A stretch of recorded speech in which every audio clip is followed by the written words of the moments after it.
नमस्कार दोस्तों, स्वागत है आप सभी का फिर से एक बार हमारे इस चैनल नेचुरली हेल्दी में।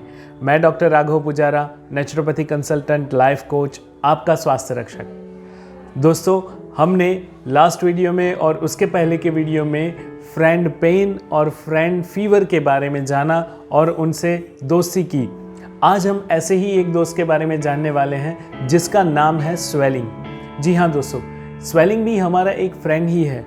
ये एक पैसिव फ्रेंड है जो डायरेक्टली इन्वॉल्वमेंट में नहीं दिखता है, लेकिन इसका साइंस भी बहुत ही बढ़िया है और समझने जैसा है। तो अगर आप सरल भाषा में साइंस इसका समझना चाहते हैं स्वेलिंग का, तो बने रहिए अंत तक हमारे साथ इस वीडियो में। चलिए दोस्तों, स्वेलिंग को भी एक अच्छे से एग्जाम्पल के साथ समझते हैं। आपने कभी रास्ते पर पड़ा हुआ खड्डा देखा है? छोटा सा खड्डा पड़ा होता है, लेकिन जब उसे ठीक करने की बारी आती है तब हम देखते हैं कि वहाँ पर उसे ठीक करने के लिए पहले उसके आसपास की खुदाई की जाती है, उसके बाद वहाँ पे डामर डाला जाता है। डामर डालने के लिए और फिर वो छोटे पत्थर डालने के लिए ट्रकें आती है। डामर के लिए एक अलग से व्हीकल आता है, वहाँ पे बुलडोज़र आता है, वहाँ पे रोड रोलर आता है। ऐसे कई सारे इंस्ट्रूमेंट्स और व्हीकल्स वहाँ पे आते हैं और वो पूरा रोड ब्लॉक कर दिया जाता है और वो रोड ब्लॉक करके दूसरे रोड से ही सारा वाहन व्यवहार किया जाता है। तो एक छोटे से गड्ढे के लिए जो पूरा रोड ब्लॉक किया जाता है, इतना बड़ा तामझाम जो लगाया जाता है दोस्तों, उसी को स्वेलिंग कहते हैं। जी हाँ, हमारे बॉडी में कहीं भी जगह नहीं है, एक छोटी सी तिनके की घुसने की जगह भी नहीं है। तो इतने पैक बॉडी में अगर कोई वायरस घुस जाए, कोई फॉरेन बॉडी घुस जाए, या फिर अंदर कहीं भी कुछ मचक आ जाए, या फिर अंदर कुछ टूट फूट हो जाए, या ऐसी कोई भी प्रक्रिया हो, तो उस समय पर वहाँ पर समारकाम करने की, उसे ठीक करने की बहुत ही ज़रूरत होती है। तो ठीक करने की व्यवस्था भी पूरी हमारे बॉडी में है ही, वही हमारे ट्रांसपोर्टेशन से किया जाता है। लेकिन वो जब समारकाम करने की शुरुआत करता है हमारा बॉडी, तब वहाँ पे वाइट ब्लड सेल आता है, प्लाज्मा आता है, ब्लड भी वहाँ पे इकट्ठा होता है। कई सारे प्रकार के सेल्स वहाँ पे काम करते हैं उसको ठीक करने के लिए। अगर कोई फॉरेन बॉडी आया है तो हमारे कुछ वाइट ब्लड सेल ऐसे हैं कि जो उसे घेर लेते हैं, उसे पकड़ लेते हैं, उसके आसपास चिपक जाते हैं, पूरा एक गट्ठे जैसा बना देते हैं। फिर उसको ठीक करने के लिए उसके ऊपर और भी सारा काम किया जाता है। तो ये सारा तामझाम जब एक जगह पे इकट्ठा होता है तो वहाँ पे जगह तो होती नहीं है, तो ये सारी चीज़ें कहाँ पे जाएंगी? तो जब वहाँ पे ये सारा तामझाम ठीक करने के लिए इकट्ठा होता है, तब वो जगह पे जगह बड़ी हो जाती है, उसी को स्वेलिंग कहा जाता है।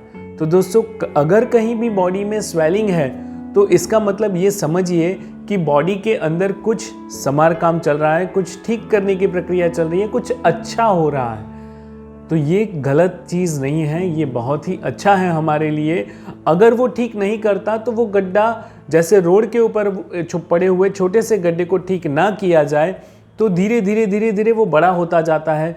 कई सारे एक्सीडेंट्स वहाँ पे होते हैं, कई सारा नुकसान होता है। उसी तरह से अगर हमारे बॉडी में जो फॉरेन बॉडी आ गया है या छोटी सी कोई भी प्रॉब्लम हुई है, अगर उसको ठीक ना किया जाए तो वो बड़ा होता जाता है धीरे धीरे और बहुत सारी प्रॉब्लम्स क्रिएट कर सकता है। अब दोस्तों, एक इसमें समझने वाली बात ये भी है कि जब स्वेलिंग आती है तब क्या किया जाए। जनरली लोग गोली खा के, एंटी इन्फ्लामेटरी गोली खा के उसको निपटा देते हैं। क्या ये ठीक है?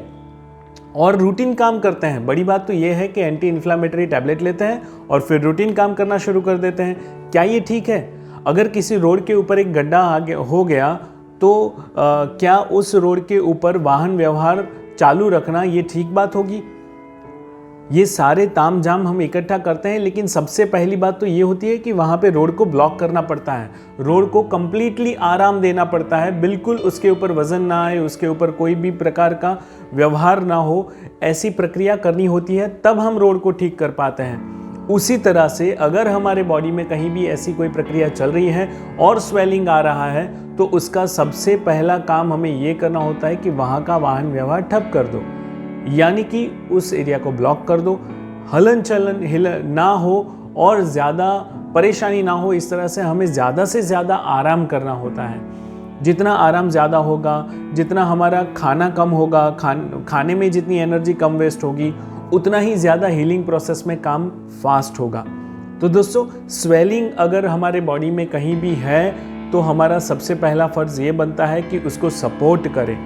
हम दूसरे काम ना करें, ज़्यादा लोड ना लें, व्हीकल वगैरह ना चलाएं, ज़्यादा एक्टिविटीज़ ना करें, आराम करें, ताकि हमारी हीलिंग की प्रोसेस हमारा बॉडी ईजीली कर पाए। तो ये थी बात हमारे दोस्त ऐसे स्वेलिंग के बारे में, जो हमारे बॉडी के डिफेंस मैकेनिज़्म का भी एक पार्ट है और अच्छे से हमारे बॉडी को डिफेंड करता है। दोस्तों, आज हम एक और मित्र के साथ मिलने वाले हैं जिसका नाम है दस्त, डायरिया। जी हाँ, डायरिया एंड वॉमिटिंग, ये दोनों के बारे में आज हम जानने वाले हैं इसमें कि डायरिया कब होता है। जनरली डायरिया यानी कि पेट साफ होना, ये हमारे बॉडी में से कचरा निकालने की सरल व्यवस्था है कुदरत की। तो इस कुदरती व्यवस्था में जब कुछ इंटरनल ऐसी गलत चीज़ चली जाए या कुछ प्रॉब्लमेटिक खाने में आ जाए, तब हमारे बॉडी को लगता है कि कुछ गलत आ गया, फॉरेन बॉडी अंदर आ गया है कुछ। तो उसे निकालने के लिए सबसे पहली व्यवस्था यहाँ पे होती है और हमारे टॉन्सिल्स सूज जाते हैं। लेकिन अगर उससे भी काम ना बना और फॉरेन बॉडी अंदर चली गई, तो अंदर जाने के बाद हमारा बॉडी उसे रेजिस्ट करता है और वो रेजिस्ट करने की जो प्रक्रिया है उसमें हमें डायरिया होता है, यानी कि दस्त होता है। तो ये डायरिया तब तक नहीं रुकना चाहिए जब तक वो कचरा पूरा साफ ना हो जाए। इनफैक्ट मैं तो ये कहूँगा कि साल में एक आध बार तो डायरिया होना चाहिए। जिनकी बॉडी सिस्टम ऐसी होती है कि बाहर का कुछ भी खा लिया और डायरिया हो गया, वो बहुत हेल्दी होते हैं, अच्छा होता है उनके लिए, क्योंकि उनका बॉडी तुरंत ही रिजेक्ट कर रहा है अगर बाहर से कुछ आया तो इस तरह से डायरिया भी हमारा बहुत अच्छा मित्र है और वो हमारे बॉडी को क्लीन करने की प्रोसेस करता है। उसी तरह से वॉमिटिंग है, अगर हमारे बॉडी में कुछ गलत चला गया, कुछ अनयूजुअल चला गया, तो तुरंत ही बॉडी रेजिस्ट करता है। और वो रेजिस्ट किस चीज़ से करता है, तो वो तुरंत ही वॉमिट कर देता है।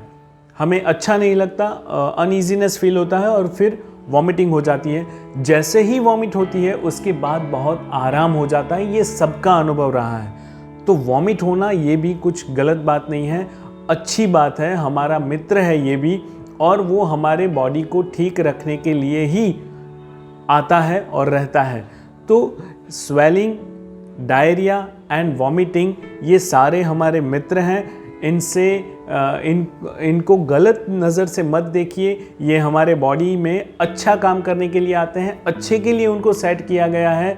हाँ, ये हमारी प्रॉब्लम है कि हम उसकी तरफ इरिटेशन की दृष्टि से देखते हैं। हम वॉमिट को अच्छा नहीं गिनते, हम डायरिया को अच्छा नहीं गिनते, लेकिन वो हमारे बॉडी का एक पार्ट है, वो हमारे डिफेंस मैकेनिज़्म का एक पार्ट है। उसको अच्छी तरह से डील करना सीखिए, प्यार से उसकी तरफ देखना सीखिए और उनके साथ दोस्ती कीजिए, तो वो परेशान नहीं करेंगे और हम अच्छे से जी पाएंगे, हेल्दी जी पाएंगे, नेचुरली हेल्दी जी पाएंगे। ये सबसे बड़ी बात है। आज के ज़माने में नेचुरली हेल्दी जीना ये बहुत दुष्कर हो गया है और हम ऐसी छोटी छोटी चीज़ों में जब गोली ले लेते हैं और उसे सबसाइड कर देते हैं या सप्रेस कर देते हैं, तो सोचिए, कचरा तो बाहर निकला नहीं और हमने सप्रेस कर दिया, बाहर से दरवाज़ा बंद कर दिया, तो वो कचरा अंदर क्या क्या काम करेगा, ये समझने वाली बात है। तो दोस्तों, इसे ध्यान समझिए, जानिए और इस प्रकार का व्यवहार शुरू कीजिए। दोस्ती का व्यवहार हमारे शरीर के साथ शुरू कीजिए।